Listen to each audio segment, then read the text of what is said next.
I probably should admit to all of you tonight something that I've really never admitted to anyone, and that is, when I first applied to Knox, I'm not quite sure I knew what a great school it was. And I'm certainly sure I didn't know what a liberal arts education was. But I got a letter from Dick Bowman, the football coach, and then I got a letter from Al Parton, the wrestling coach. And Dick Bowman asked me to come play football, and Al Parton asked me to come wrestle. And to be candid, those two things probably influenced me as much as anything else.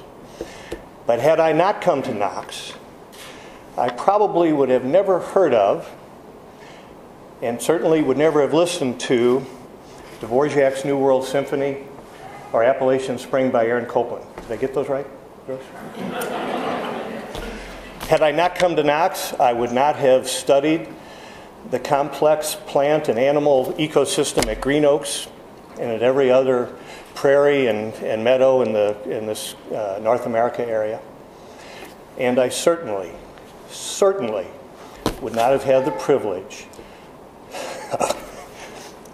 of being in class and listening to Professor John Houston talk about world and national political affairs with such knowledge that you thought you were there when those decisions were made. And along the way, I made a couple of tackles, not many.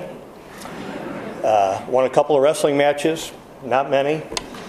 And to this day, I talk to Dirty Al Parton. I didn't know he was known as Dirty Al until I got here.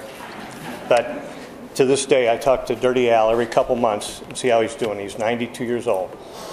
And I love wrestling for him. And he was here last fall as part of the Hall of Fame induction. And I'm very proud to say I wrestled here for Dirty Al.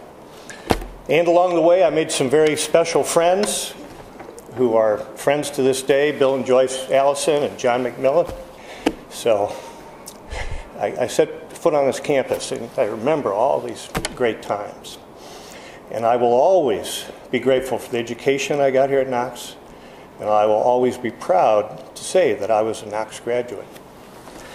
In 1950, the year some of us were born, John Masefield, an English author and poet, gave the commencement address at the University of Suffolk.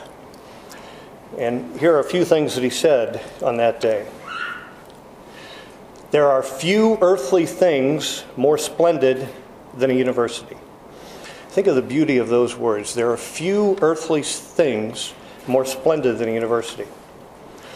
In these days of broken frontiers and collapsing values, when the dams are down and the floods are making misery, when every future looks somewhat grim and every ancient foothold has become something of a quagmire, wherever a university stands, it stands and shines.